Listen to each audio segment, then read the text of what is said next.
Please subscribe Telugu 7 Media. ఎందుకంటే పెద్ద banners, పెద్ద స్టార్స్, పెద్ద హీరోస్ కాబట్టి వెనకాల బాధపడతారు, చెప్పలేరు. అయితే అది కూడా చూడాలి. అంటే చిన్న విషయం నుంచి పెద్ద విషయం వరకు ప్రతి విషయంలో మీరు ఫోకస్ చేయాల్సిన అవసరం. మన పెద్ద స్టార్స్ అందరూ ఎంతమంది అయితే ఉన్నారు ఇక్కడ తెలుగు ఇండస్ట్రీలో ఉన్న స్టార్, ప్రతి ఒక్క స్టార్, నేను ఒక నలుగురు ఐదుగురు గురించి నేను మాట్లాడట్లేదు, అన్ని స్టార్స్ గురించి మాట్లాడుతున్నాను. Super star, megastar, power star, mega power star, stylish star, అందరూ ప్రతి ఒక్కరు రావాలి, దిగి మీరు బయట ఏదైనా పుణ్యం వచ్చి పనులు చేస్తున్నారంటే అది మానేయండి. ఫస్ట్ మన ఇంట్లోనే మనకి సమస్య ఉన్నప్పుడు మీరు బయటికి వెళ్ళి ఏదైనా చేయాల్సిన అవసరం లేదు. ఫస్ట్ ఇంట్లో ఏం సమస్య ఉంది? Telugu industry, Telugu film industry మన ఇది ఇల్లు, మన కుటుంబం. ఇది మన కుటుంబంలో ఒకడు బాధపడుతున్నాడంటే మీరందరూ చూడాల్సిన అవసరం ఇది చాలా సీరియస్గా మీరందరూ తీసుకోవాలి అనేది నేను కోరుకుంటున్నాను. ఎందుకంటే ఇది చిన్న విషయం కాదు. ఇప్పుడు మీ అందరికీ తెలియకుండా అయితే ఏముండదు. మళ్ళీ చెప్తున్నాను, ఇక్కడ ఆడియో రైట్స్ అవ్వడు. చిన్న బడ్జెట్ సినిమాకి audio rights problem, theatrical problem, OTT problem, satellite problem, Hindi, Tamil, Kannada, Malayalam, overseas rights, ఇవన్నీ ప్రతి విషయంలో ప్రాబ్లం. అంటే ఏ రైట్ లేకుండా చేస్తున్నారు. ఇది ఒక పెద్ద మాఫియాలా మారింది. ఇవాళ కాకపోతే రేపు పొద్దున మన స్టార్ ఎక్కడైనా షూటింగ్ చేసినా వాళ్ళకి ప్రాబ్లం అవుతుంది. ఎక్కడైనా వాళ్ళు సినిమా రిలీజ్ అవుతున్నప్పుడు వాళ్ళకి అందరికీ ప్రాబ్లం అవుతుంది. నేను చెప్తున్నాను, ఇది గుర్తుపెట్టుకోండి. ఇది చిన్న విషయం కాదు. ఇంతవరకు నేను ఇప్పటి వరకు ఇది చేసుకుంటూ వచ్చానంటే ఇంకా ముందుకైతే చాలా వెళ్తాను. నేను అస్సలు ఆగేది లేదు. నేను ఒకటి అయితే మీరు మీ మైండ్లో ఫిక్స్ చేసుకోండి, మీరు ఏమైనా చేసుకోండి, కానీ నేనైతే ఆగను అని నేను తెలియజేస్తున్నాను. అయితే మీ అందరూ మనసులో ఒకటి పెట్టుకోండి, ఎంత త్వరగా అయితే అంత త్వరగా ఈ ఇష్యూని మీరు సాల్వ్ చేస్తేనే ఇండస్ట్రీ బాగుపడుతుంది, ప్రతి ఒక్కరు ఇక్కడ బాగుపడతారు. మన ఏ సమస్య ఉన్నా దానికి ఒక పరిష్కారం రావాలని నేను కోరుకుంటున్నాను. అలాగే ఇప్పుడు మీకు కొన్ని సమస్యలు అంటే నేను లేనిపోని కూడా చెప్పొచ్చు, నాకు అంటే నా సబ్జెక్ట్ కన్నా అవుట్ ఆఫ్ ద సబ్జెక్ట్ చెప్పుకోవచ్చు. కానీ ఇవన్నీ నేను చేస్తున్నప్పుడు చాలామంది నా దగ్గర బాధపడుతూ ఏడ్చుకుంటూ కూడా చెప్పిన బాధలు ఉన్నాయి. అయితే ప్రొడ్యూసర్ కౌన్సిల్ ఉంది ఇక్కడ తెలుగు ఫిల్మ్ ఛాంబర్లో. ప్రొడ్యూసర్ కౌన్సిల్లో మీకు అక్కడ ఓట్ వేయాలంటే 3 సినిమాలు రిలీజ్ కావాలి, 25 స్క్రీన్స్ మినిమం ఉండాలంట వాళ్ళకి. అయితే అది ఎలా సాధ్యం? చిన్న బడ్జెట్ సినిమా వాడు ఒక ఓటర్ని హక్కు కూడా లేదంటే అది చాలా దారుణం.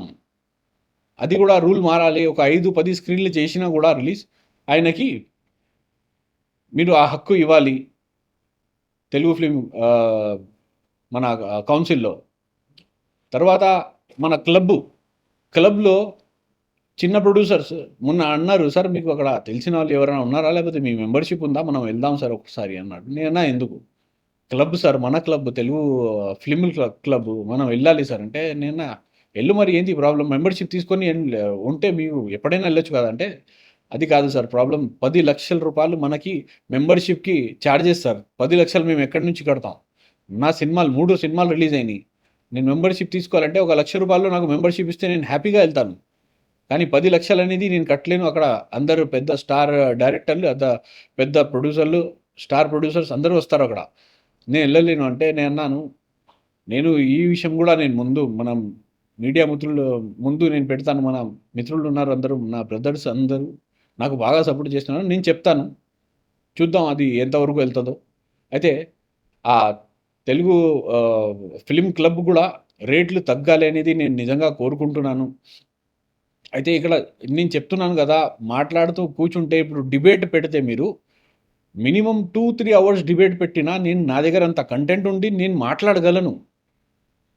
ఎందుకంటే అన్ని సమస్యలు ఉన్నాయి, కానీ అందరూ చూస్తున్నారు కానీ పట్టించుకోవడం లేదు. అది చాలా సీరియస్గా మీరు పట్టించుకోవాల్సిన సమయం అవసరం. ఇది చూడండి, చాలా సీరియస్గా తీసుకోండి ఈ విషయం. ఎందుకంటే ఇప్పుడు ఆల్రెడీ మీరందరూ మీ ఛాంబర్లో తెలిసి ఉంటుంది, తెలుగు ఫిల్మ్ ఛాంబర్లో అడగండి, కనుక్కోండి. అక్కడ నేను పెట్టిన ప్రెస్ మీట్లకి కానీ, నేను పెట్టిన వీడియోస్కి కానీ చాలామంది ఇన్స్పైర్ అయ్యారు. చాలామంది 100 మంది అక్కడ వచ్చి చాలా గోలా చేస్తున్నారు, ఇలా సినిమా ప్రాబ్లం అని చెప్పేసి అని వింటున్నారు. ఇంకా నాకు కూడా అలాగే ఫోన్స్ వస్తూ ఉంటాయి.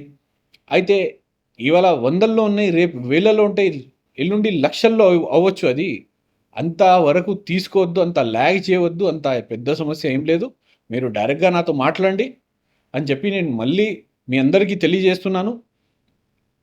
అలాగే నేను లాస్ట్ మాట్లాడింది ఒక పెద్ద వ్యక్తి చెప్పాను మీకు, భరత్ భూషణ్ గారు. అది ఏదో చేస్తా అనుకున్నాను కానీ ఆయన కూడా ఏం చేయలేకపోయారు. అయితే ఆయన కూడా మారి కొంచెం సీరియస్గా ఈ ఇష్యూని మాట్లాడితే మంచిది. లేకపోతే ఇక్కడ ఆయన కూడా మనకి ఉన్నా లేకున్నా ఒకటే అయిపోతుంది. ఇది ఒక్కడిది ప్రాబ్లం కాదు, ప్రతి చిన్న బడ్జెట్ సినిమా ప్రాబ్లం అని నేను మళ్ళీ తెలియజేస్తున్నాను. మీరు అందరూ ఈ విషయంని ముందుకు తీసుకువెళ్తారని నేను కోరుకుంటూ అందరికీ ధన్యవాదాలండి. Thank you. అదే జనరల్‌గా అంటే megastar, power star, mega power star అని మీరు అన్నారు. అవును, అవును. అంటే అక్కడ వరకే మీరు ఉండిపోయారు. మిగతా వాళ్ళందరూ ఉన్నారు కదా! ఏ ఇష్యూ వచ్చినా ఫస్ట్ మెగాస్టార్ అంటారు. ఆయన వరకు వెళ్ళట్లేదని కూడా అనుకోవచ్చు. ఆయన నా ఇష్టమైన స్టార్ అండి. మెగాస్టార్ అనేది నాకు ఇష్టం, ఆయన పవర్ స్టార్ అనేది నాకు ఇష్టం. అందుకే ఫస్ట్ నాకు పేరు వచ్చేది పవర్ స్టార్, ఎందుకంటే ఆయన నాకు ఇష్టం పర్సనల్గా. వాళ్ళు కూడా వాళ్ళని టైటిల్ ఇష్యూ అని కూడా వాళ్ళు కూడా ఒక ప్రెస్ మీట్ పెట్టారు. అవును, కానీ ప్రభాస్ సంబంధించిన వైరల్ కూడా అయింది. అవును. అంటే ఇంటర్వ్యూ వచ్చింది. సో అది అంటే ఆ ఎఫెక్ట్ అలా వస్తే సరిపోతుంది అందరూ, అంటే జనాల్లో బాగా ఎక్కేసింది కదా. సార్ నాకు నేను ఒకటే చెప్తాను, నాకు ఇది కాంట్రవర్సీ కాదు. First let me clear completely, ఇది కాంట్రవర్సీ కాదు, ఇది నా బాధ, ఇది నా ప్రాబ్లం, ఇది నా సమస్య. నేను ముందుకి వచ్చి పెడుతున్నానంటే నేను కాంట్రవర్సీ అవ్వాలి, ఏదైనా నేను స్టార్ పేరు తీసుకొని నేను పైకి రావాలని నేను అనట్లేదు. నేను నా సినిమా వల్ల నేను పైకి రావాలి, నేను తీసిన కంటెంట్ బయటపడాలి, జనాలకి తెలియాలి నేనేమైతే చేశాను, ఎందుకు ఈయన ఇన్ని ప్రెస్ మీట్లు చేస్తున్నాను అనేది వాళ్ళకి తెలియాల్సిన ఏంటంటే సినిమా ద్వారా తెలియాలి అని నేను కోరుకుంటున్నాను. జనాలు ఏమనుకుంటున్నారంటే ఈ సినిమా ఆల్రెడీ రిలీజ్ అయింది కదా, ఇంకో సినిమా తీయండి అప్పుడు చూస్తాం మేము అని అనుకుంటున్నారు జనాలు. వాళ్ళకి ఏం చెప్తారు, ఇంకో సినిమా తీయండి మేము చూస్తాం, ఆల్రెడీ సినిమా చూసాము, కొన్ని థియేటర్ లో ఉంది, ఈ రోజు చూసాము, రేపు లేదు. అంటే చూసిన వాళ్ళకి ఆ రోజు ఉండే, ఇంకా చూడాలనుకున్న వాళ్ళకి థియేటర్ దొరకలేకపోయాయి చెప్పిన సిచ్యువేషన్ లో. ఇంకో సినిమా తీస్తే ఇంకా చూస్తున్నారు కదా, వాళ్ళ కోసమే ఇది, వాళ్ళ కోసం వాళ్ళ కోసమే. ఇంకా చూస్తున్నారు అనేది పక్కన పెడితే మనకి 100%లో 1% కూడా ఎవరు చూడలేదు. అర్థమైందా మీకు? నేను ఇప్పుడు మీరు అంటే నెక్స్ట్ సినిమాకి నేను వెళ్ళొచ్చు, ప్రొడ్యూసర్ రెడీగా ఉన్నారు.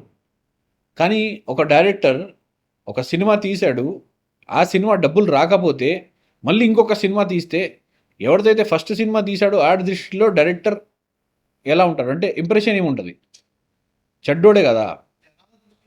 జనాల దృష్టిలో అదే చెప్తున్నా, జనాల దృష్టిలో ఏది లేదు, వాళ్ళకి సినిమా ఏంటనేది తెలియాలి.